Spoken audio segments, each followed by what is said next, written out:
सुस्वागतम।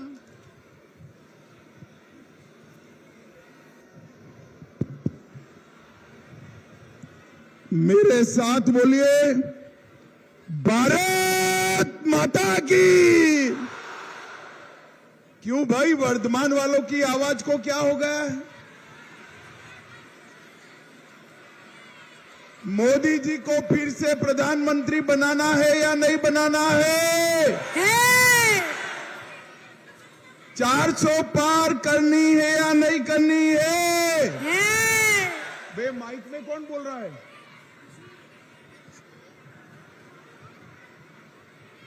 बंगाल में 30 से ज्यादा सीटें जीतनी है या नहीं जीतनी है? तो मेरे साथ दोनों हाथ उठाइए, उठाइए दोनों हाथ। विजय के संकल्प की मुट्ठी भींचे और प्रचंड आवाज से बोलिए, भारत माता की। वंदे वंदे, जय श्री राम, जय जय श्री राम। मंच पर उपस्थित हमारे केंद्रीय मंत्री श्रीमान मेघवाल जी, गोवा से आए हुए भाई सतीश दौंड जी, श्री संजय सिंह जी, श्री विद्यासागर चक्रवर्ती जी, सुनील गुप्ता जी, गोपाल चट्टोपाध्याय जी, जितेन डोकाल जी, और आज यहां पर आए हुए प्यारे भाइयों बहनों माताओं और मेरे जिगर के टुकड़े जैसे युवा मित्रों, आप सभी को मेरा नमस्कार। भाई और बहनों, आज मैं यहां पर भारतीय जनता पार्टी के उम्मीदवार श्री असीम सरकार, आगे आओ असीम जी, यहां आ जाओ, यहां खड़े रहो जरा। असीम सरकार जी को जिताने की अपील करने के लिए आया हूं। जोर से ताली बजाइए असीम सरकार जी के लिए। मगर मैं आपको बता देता हूं, असीम सरकार के नाम के सामने कमल के फूल का निशान है। उस पर जितना बटन दबाओगे, हर वोट नरेंद्र मोदी को प्रधानमंत्री बनाने के काम में आने वाला है। भाई और बहनों, मैं यहां पर 108 शिव मंदिर, सिद्धेश्वर काली मंदिर, सर्वमंगला मंदिर, बाबा बुरोराज मंदिर, ये सभी मंदिरों को प्रणाम कर कर मेरी बात की शुरुआत करना चाहता हूं। भाई और बहनों, ये चुनाव जो है वो तय करने का चुनाव है कि देश की जनता को, बंगाल की जनता को परिवारवाद राज चाहिए या राम राज्य चाहिए। मुझे बताओ, आप भतीजे को सीएम बनाना चाहते हो क्या? जोर से बोलो, भतीजे को सीएम बनाना चाहते हैं क्या? मोदी जी को पीएम बनाना चाहते हो क्या? तो मोदी जी को पीएम बनाना है तो असीम सरकार जी को वोट देकर उनको सांसद बनाइए। भाई और बहनों, मैं आज वर्धमान वाले को, भाई ये मीडिया वाले सेट कर कर बैठ जाओ, जरा नीचे बैठ जाओ प्लीज। मीडिया वाले कैमरा सेट कर कर नीचे बैठ जाइए प्लीज, पीछे दिखाई पड़े जरा, प्लीज बैठ जाइए। वो फटका वाले भाई बैठ जाओ जरा, वो ब्लू शर्ट बैठ जाइए। मुझे बताओ वर्धमान वालों, अयोध्या में राम मंदिर बनना चाहिए था या नहीं बनना चाहिए था? जोर से बोलो, बनना चाहिए था या नहीं बनना चाहिए था? एक कांग्रेस पार्टी, तृणमूल कम्युनिस्ट सब मिलकर 70 साल तक राम मंदिर के मसले को अटकाते रहे, भटकाते रहे, लटकाते रहे। आपने मोदी जी को 18 सीटें दी, दूसरी बार प्रधानमंत्री बनाया। मोदी जी ने 5 ही साल में राम मंदिर का केस भी जीता, भूमि पूजन भी किया और प्राण प्रतिष्ठा कर कर जय श्री राम कर दिया। भाई और बहनों, कई सालों से हमारे देश की जनता और राम भक्त चाहते थे कि अयोध्या में राम मंदिर बने। ये लोग रोक कर बैठे थे और जब राम मंदिर बना तब उनको निमंत्रण भेजा गया। ममता दीदी को भी दिया, भतीजे को भी दिया, मगर वहां नहीं गए। क्यों नहीं गए मालूम है वर्धमान वालों? क्यों नहीं गए? ये वो घुसपैठियों से डरते हैं, इसलिए रामलल्ला के प्राण प्रतिष्ठा में नहीं गए, मगर मोदी जी ने प्राण प्रतिष्ठा कर दी। भाई और बहनों, मुझे बताओ, ये कश्मीर जो है हमारा है या नहीं है? जोर से बोलो, है या नहीं है? धारा 370 हटनी चाहिए थी या नहीं हटनी चाहिए थी? ये ममता दीदी कहती है धारा 370 मत हटाओ। अरे ममता दीदी, आपके कहने से देश नहीं चलता। मेरे बंगाल की जनता चाहती है कि कश्मीर में भारत का झंडा आसमान तक फैलाए, आसमान तक फैलाए। और भाई और बहनों, मोदी जी ने 5 अगस्त 2019 को धारा 370 को समाप्त कर कश्मीर को हमेशा के लिए भारत का हिस्सा बना दिया। भाई और बहनों, यहां पर बंगाल के अंदर, देश के अंदर मोदी जी ने 10 साल में ढेर सारे गरीबों के कल्याण के लिए काम किए। आपके यहां बंगाल में करोड़ों लोगों के यहां, गरीबों के यहां जो मुफ्त चावल आता है वो नरेंद्र मोदी जी ने भेजा हुआ है। 12 करोड़ लोगों के घर में टॉयलेट, शौचालय बनाने का काम नरेंद्र मोदी जी ने किया। 4 करोड़ गरीबों को घर देने का काम नरेंद्र मोदी जी ने किया। 10 करोड़ लोगों को गैस का सिलेंडर देने का काम नरेंद्र मोदी जी ने किया और 14 करोड़ लोगों के घर में नल से जल पहुंचाने का काम नरेंद्र मोदी ने किया। मगर ये दीदी मोदी जी की योजनाओं को नीचे नहीं पहुंचने देती। मैं आपको बताने आया हूं, वर्धमान वालों, असीम सरकार को जिता दो, 30 से ज्यादा सीटें मोदी जी की झोली में डाल दो। बंगाल में 5 लाख तक का सारा इलाज free of cost Narendra Modi ji करने वाले हैं। भाई और बहनों, ये दीदी और उनका भतीजा अभिषेक दोनों भाजपा से डरे हुए, हमारे नेताओं के होटल बुक नहीं होने देते, उनको गाड़ी नहीं मिलती है। जो होटल बुक होते हैं ममता के गुंडे खाली करा देते हैं। और मित्रों, मैं बताने वाला हूं आपको कि भारतीय जनता पार्टी का कार्यकर्ता डरने वालों में से नहीं है। ममता दीदी, जितना संतरास करना हो वो कर लो, आपका और भतीजे का विदाई अब सुनिश्चित है, आपको जाना है, तय कर दिया है।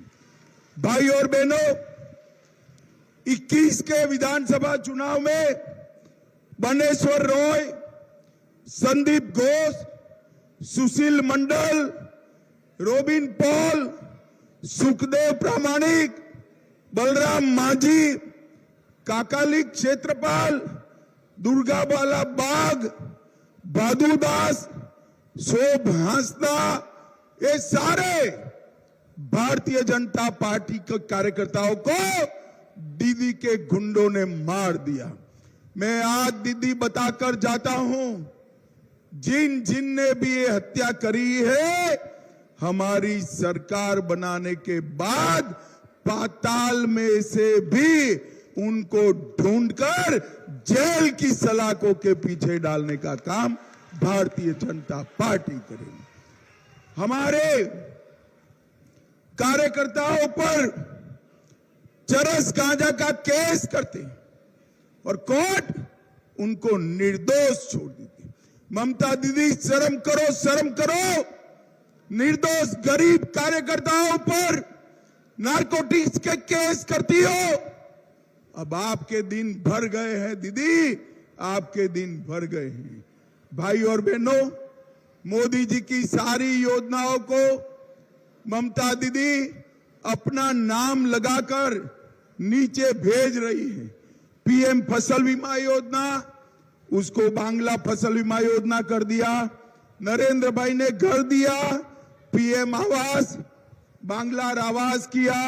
स्वच्छ भारत अभियान, मिशन निर्मल बांग्ला कर दिया। पीएम गरीब कल्याण अन्न योजना, खाद्य साथी योजना, जल जीवन मिशन को जल स्वप्न परियोजना। और इसमें भी मोदी जी ने बंगाल के लिए लगभग 10 लाख करोड़ रुपया भेजा है। कितना भेजा है भाई बताओ तो? मैं फिर से कहता हूं, ध्यान से सुनो। नरेंद्र मोदी जी ने 10 लाख करोड़ रुपया दीदी को बंगाल के विकास के लिए भेजा है। आपके गांव में कुछ आया है क्या? जरा जोर से बोलो, आया है भाई? आया है? कहां गया? कौन खा गया? ये तृणमूल के गुंडे मोदी जी के 10 लाख करोड़ रुपया भेजा हुआ खा गए हैं। बंगाल में परिवर्तन कर दो, 30 सीट जिता दो। हम ये पैसा जो आपका खा गए हैं, उनको उल्टा लटका कर सीधा करने का काम ये भारतीय जनता। ममता दीदी कहती है सीबीआई और ईडी रेड करते। अरे ममता दीदी, आपके मंत्रियों के घर में से स्टेज पूरा भर जाए, इतना रुपया निकला। 51 करोड़ रुपया एक ही मंत्री के घर से निकला। मुझे बताओ वर्तमान वालों, जिसके घर से 51 करोड़ रुपया मिले, उसको जेल में डालना चाहिए या नहीं डालना चाहिए? जोर से बोलो माताओं बहनों, डालना चाहिए या नहीं डालना चाहिए? दीदी, आप कितना भी शोर शराबा करो, जिसने गरीब बंगाल की जनता का पैसा खाया है, उसको हम जेल में भेज कर रहेंगे, जेल में भेज कर रहेंगे। माताएं बहनें यहां बैठी, संदेश खाली जैसी घटना दुनिया में कहीं देखने को नहीं मिली। अपनी वोट बैंक की राजनीति के लिए एक घुसपैठिए को संभालने के लिए एक महिला मुख्यमंत्री के नाक के तले सैकड़ों हजारों माताओं बहनों का शोषण करने का काम ये तृणमूल कांग्रेस के नेताओं ने किया। मुझे बताओ माताओं बहनों, संदेश खाली में जो हुआ है, करने वालों को जेल में डालना चाहिए या नहीं डालना चाहिए? जोर से बोलो, डालना चाहिए या नहीं डालना चाहिए? ये ममता दीदी कह रही है, उनको क्यों जेल में डाला है? ममता दीदी, जिन्होंने माताओं बहनों के साथ अत्याचार किया है वो सभी को जेल में डालने का काम। भाई ये बाहर ढोल बंद कर दो जरा, ये ढोल बंद कराओ जरा, बंद कराओ ढोल। कुछ कार्यकर्ता जाए ढोल बंद कराए। जिन्होंने संदेश खाली में ये अत्याचार किया है वो सबको जेल में डालने का काम भारतीय जनता पार्टी करने वाली है। भाई और बहनों, वर्धमान वालों, मुझे बताओ कि घुसपैठ रोकनी चाहिए या नहीं रोकनी चाहिए? जोर से बोलो, घुसपैठियों को रोकना चाहिए या नहीं रोकना चाहिए? ये ममता दीदी रोकेगी क्या? क्यों नहीं रोकेगी? क्योंकि उसकी वोट बैंक है।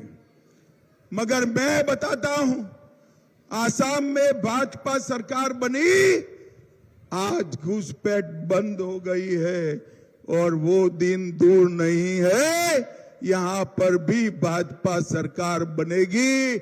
मैं आपको गारंटी देता हूं, परिंदा भी पैर नहीं मार पाएगा, परिंदा भी पैर नहीं मार। भाई और बहनों, बंगाल से जो हिंदू शरणार्थी आए हैं, बहुत जैन शरणार्थी आए, उनको नागरिकता मिलनी चाहिए या नहीं मिलनी चाहिए? जरा जोर से बोलो, मिलनी चाहिए या नहीं मिलनी चाहिए? ये ममता दीदी सीए का विरोध कर रही है। मैं आज ममता दीदी को पूछना चाहता हूं, बांग्लादेश से आए हुए हिंदू, बौद्ध, जैन शरणार्थियों को नागरिकता मिले, इसमें आपका क्या तकलीफ है? उनका तकलीफ है उनकी वो घुसपैठिया वोट बैंक नाराज हो जाएगी। मगर मैं कहकर जाता हूं, एक एक शरणार्थी को नागरिकता देने का काम नरेंद्र मोदी सरकार करेगी। भाइयों बहनों, एक एक शरणार्थी। और ममता दीदी, आप नहीं रोक सकती। हमारे यहां वर्धमान जिले में वर्धमान का नया रेलवे स्टेशन बन रहा है। नेशनल हाईवे 19 चौड़ा हो रहा है। 1000 करोड़ से हावड़ा वर्धमान नवी रेलवे लाइन हुई। दुर्गापुर और आसनसोल के रेलवे स्टेशन नए बनाए गए। आवास योजना में 18,000 घर मोदी जी ने भेजा। 7 लाख लोगों को गैस का सिलेंडर दिया। जन धन योजना में हर महीने 5, अन्न योजना में हर महीने 5 किलो चावल नरेंद्र मोदी जी ने दिया। और मित्रों, मैं कहकर जाता हूं, और 3 करोड़ घर जिनके पास घर नहीं है, ऐसे गरीबों का नरेंद्र मोदी जी बनाने वाले हैं। भाइयों बहनों, पूरे देश में विकास हो रहा है, हमारा बंगाल पिछड़ गया है। यहां पर भी 30 सीट मोदी जी को जिता दो, बंगाल को हम देश का नंबर 1 राज्य बनाएंगे, नंबर 1 बनाएंगे। हमारा सोनार बांग्ला का कल्पना अगर कोई साकार कर सकता है तो केवल और केवल नरेंद्र मोदी कर सकते। ये ममता दीदी माटी और मानुष की बात कर आई थी और सरकार बन गई मुल्लाओं की, मदरसों की और माफियाओं की सरकार बनी। माटी मानुष की सरकार अगर वापिस लाना है तो केवल और केवल नरेंद्र मोदी ला सकते हैं। भाई और बहनों, आने वाले चुनाव में चिलचिलाती धूप है। आज भी 45 डिग्री टेम्परेचर में आप हजारों की संख्या में यहां आए हैं। मगर उस दिन गर्मी की परवाह मत करना। 1 घंटा अपने बंगाल के लिए निकालना। मेरे भाई, असीम सरकार को प्रचंड बहुमत के साथ जिताना, मोदी जी को तीसरी बार प्रधानमंत्री बनाना है। मुझे बताओ वर्धमान वालों, कमल के निशान पर बटन दबाओगे क्या? अरे जोर से बोलो, दबाओगे? असीम सरकार को जिताओगे? मोदी जी को फिर से प्रधानमंत्री बनाओगे? बंगाल में 30 से ज्यादा कमल खिलाओगे?